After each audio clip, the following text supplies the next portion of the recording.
this guy, Caleb Dahlgren, is the guy that I've been looking forward to having on the show for some time. His new book Caleb, did it just hit the stores yesterday? Crossroad? Yeah, just came out yesterday. Okay, so here's the story. Crossroad, my story of tragedy and resilience as a Humboldt Bronco. And the cover, he's standing in the intersection where the crash happened. Caleb, man, it's been a while since I've seen you. You've lost weight. You've lost the baby fat. What's going on, man? You training harder or what? Yeah, I can say so. Just have an Airdyne bike in my house, so I've been riding that bad boy for a while. I want to stay in shape during COVID, maybe have a beach bod sometime this summer. Right. Caleb, former Humboldt Bronco and Notre Dame Hound, and I think the last time I actually laid eyes on you was a Rush game. You were one of the featured, remember that, ambassador for the game? And your netminder, Mr. Wasserman. A lot's happened since then, Caleb. Like this book, let's just start with it. How difficult was it to write? It was super difficult to write, not gonna lie. There's a lot of points in there that were super tough, and like obviously talking about tragedy is never easy. And there's also lots of stuff in there that isn't about the tragedy too, that was hard. Like losing my personal trainer at a young age and losing one of my teammates too, and then having my dad almost die too, and living with type 1 diabetes. So there's some touching subjects in there that definitely was difficult to talk about. And it was super emotional. I think chapter 16 was by far the hardest. And it's the tribute chapter to the ones that aren't here from the crash. And that was difficult. Like I had struggles with that one. I spent a tremendous amount of time writing that chapter. And I wanted it to be as close as perfect as it could be, but there's no way it ever would be perfect because those people in that chapter that I mentioned, I only captured just a small segment of their life. And there's no way to describe them in one little chapter or one little couple paragraphs. So I tried my best, and it was a healing process though too. In the end, writing this actually helped me heal, and I feel so much better about myself afterwards, and just feel more full and grateful for life. So, well, and that's the thing. I mean, I don't know you, but we've met, and I know that you're a good person. And but the one question that was on my mind this morning, thinking about doing this interview, was why write the book? Was it your idea? Were you approached? How did it come about? Yeah, so actually I ended up starting to do speaking engagements in, I'd say 2019, I guess. I tried to do one, and I actually told a story about my life, and it was kind of like going through how I was diagnosed with diabetes, and then kind of led into like how I almost lost my dad. And then I also went into the crash part and how I responded to that afterwards. And so after that first speech, a person came out to me and was like, "Hey, you should be writing a book." And I laughed it off. I was like, "No way, I don't want to write a book. It's ridiculous." So as I continued on doing a couple more of these, I didn't really do too much, but as I continued doing more, I just kept on people saying that I should be writing a book. And so my agent was getting this feedback too. And I was like, well, this is weird. Like, why people think I should be writing a book? And I've had people message me saying like, "Hey, I really think you should be writing a book." And what really hit me was the impact that I was having on people on these speaking engagements. One person said, like, "You literally changed my life. Like, I think I was going to, like, you saved my life," kind of thing. I don't want to go into detail what they told me otherwise, but it technically said, like, if it wasn't for me, they wouldn't be here. And that was when it really hit me, the gravity of my story and the impact it can have on people. And so opportunity actually kind of presented itself. I didn't go out looking for it. And I was actually had a hard time even debating on writing it. I was still pretty against it, not gonna lie. But I started talking to some friends and family and just hearing their support. I only wanted to write a book that was gonna help others.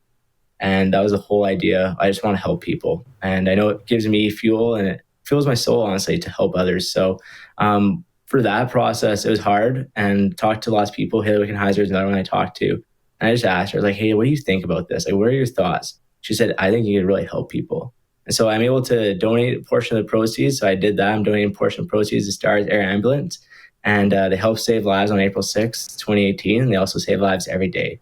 I think there's nothing more powerful than a second chance at life. I'm also able to create some conversation with that book too, because I talk about a lot of stuff that a lot of people don't really discuss. I hope that it opens up some minds to just talk about with their family and friends, but also to change some perspectives too through the crossroads in their life and how they can move forward from it. Holy smoke, Caleb. Well, I knew you were a good person. Now I think you're an even smarter person than I thought you were before. Good for you. And great answer, by the way, because I figured you wouldn't want to write a book about this. I get it. So thanks for explaining how it came around. Roxanne Theros, by the way, writing from Rockstar Supply Chain Solutions, she says, so great to hear from Caleb. My book is scheduled to arrive on Friday. Now, you're just telling your story. Like, are you surprised that it's affected people the way that it has when you do these speaking engagements? It has. Like, didn't know what to expect, and there's a high demand for for someone to speak, or not even someone, but just for me to speak. I had people reach out saying, I want to hear your story. I want to hear more about you. And so I did the first one, and I was shaking the whole time. I didn't know what to say. I had the papers in my hand. I was really shaking as I was doing it. And I had done some talking engagements before with type 1 diabetes. I was a big advocate for Juvenile Diabetes Research Foundation. I was with Notre Dame. I became an ambassador there. And now I'm a national ambassador with JDRF. So I had that experience a bit of dealing with a bit of media and a bit of speaking, but nothing crazy. So after that, it really hit me like how much of an impact it was. And it really kind of made me look back and reflect on what I could do to this world and the impact that I could have on people's lives. And so with this, hopefully it does have an impact, but if it only touches one person's soul and it makes them change their perspective or think differently on life, then I've achieved my goal. Because at the end of the day, I just want to help others. And I truly believe that doing through this process has even helped me more than it'll help other people too.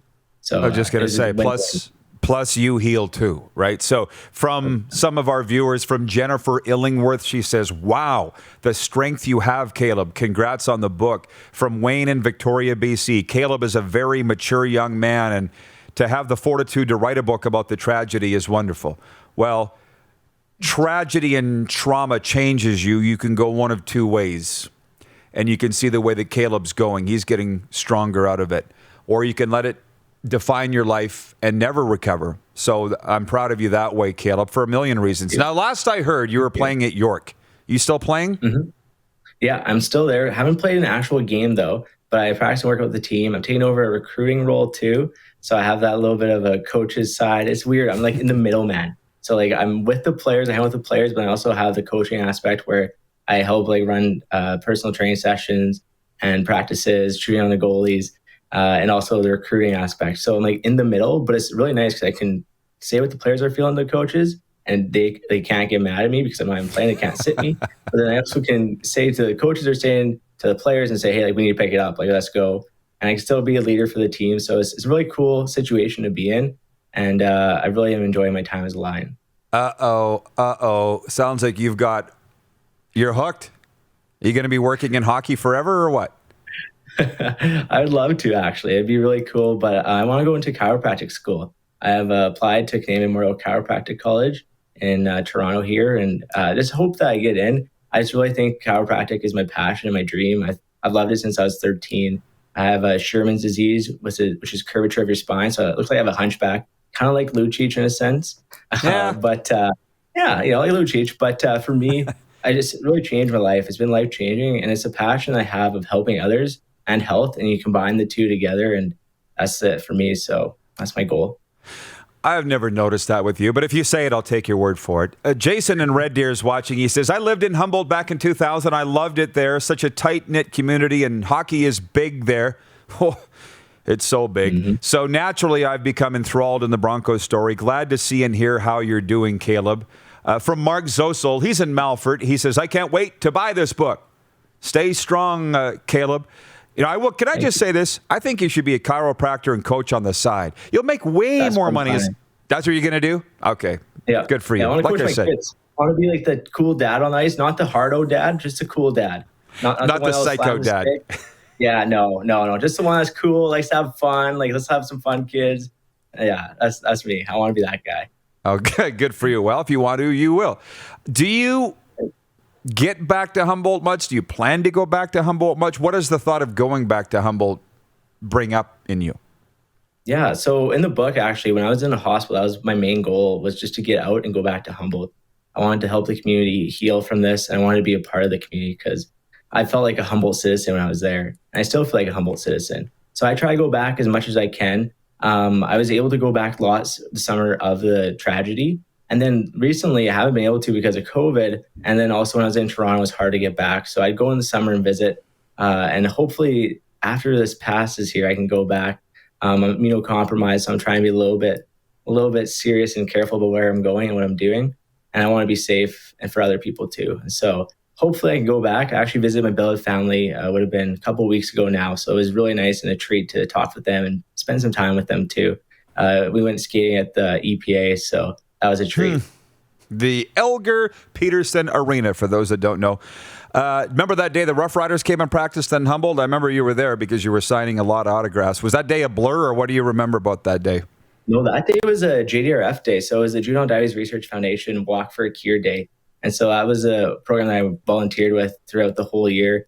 And it was another event for Walking for a Cure, and it was awesome. Yeah, the riders were there. That was a good time that day. It was cool seeing and meeting all those people too. It was pretty cool. I think you signed more autographs than Chris Jones that day, if I recall. I don't know about that. It's a weird situation though, because like it's for the wrong reasons. And I wrote about this in this Players Tribune article that it feels weird being called famous because I don't want to be called famous because of the situation. I just want to be a normal person. And I am a normal person with just an abnormal circumstance that happened to me. And so if I can try to make a positive change in this world and try to help some other people, then why not do that? Good for you. Well, you can't control how the public reacts, as you know, right? So you're just going with it. And so just with the book, HarperCollins has published it. Did you just write it all yourself on your laptop? Did you have a little help with it? How did that go? Yeah, so I actually had a co-author and had turned to Ghost Authors. His book's coming out here in May. So he was told that I can't really say his name in any interviews, but he was professional and absolutely amazing to work with. He's really helped out tremendously. And so we'd meet up every Sunday for around 4 hours. We started in January 2020. And every Sunday for around 4 hours, we'd have an interview and just talk. And so we'd talk and just like get to know the deep side of me, and also to kind of reflect on my life and the stories I wanted to tell and stories I didn't feel comfortable telling. And then we transcribed the interviews to text, and then we organized all the chapters together. And so he helped me organize a chapter and how to kind of process it. And then he would send me the chapter. I would edit it completely. I'd tear it apart, no offense, but I wanted it like a certain way. And we finally started like to get the rhythm near the end. And so he would send me a chapter, I'd edit it, and then I'd send it back to him. And then we'd hop on a Zoom call and discuss the chapter in deep and length. And then we'd go back, and then he'd send it to me again, and I continue editing it. So it was a really collaborative process, and we had lots of great ideas, and I'm really, really grateful I had put in all my heart into this, because this is just one of the 29 stories from that day. It's not the Broncos book, it's a Broncos book. But there's so much more inside of it than Broncos, and that's the part that I really love and I think is really special about this, is that I'm able to talk about other things in life that happen too, that other people can relate with. Well, I know that there's no easy way to write a book. I've written 3. And for you, Caleb, I just want to say I'm proud of you. I know it's not easy to be you, and proud of what you're doing, and good luck. And if you ever need anything, we're here for you. And all the successes in the world with this. Amazing. Thank you so much for all your support. It really means the world. And thanks for letting me come on. It's been a pleasure. Thanks, bud. Stay safe. Thank you. You too. Caleb Dahlgren joining us from the York Lions and former Humboldt Bronco. His book, Crossroad, is in stores now. It's a HarperCollins production. You're watching Rod Peterson On Demand. For more of The Rod Peterson Show, visit rodpeterson.com or follow Rod Peterson on social media.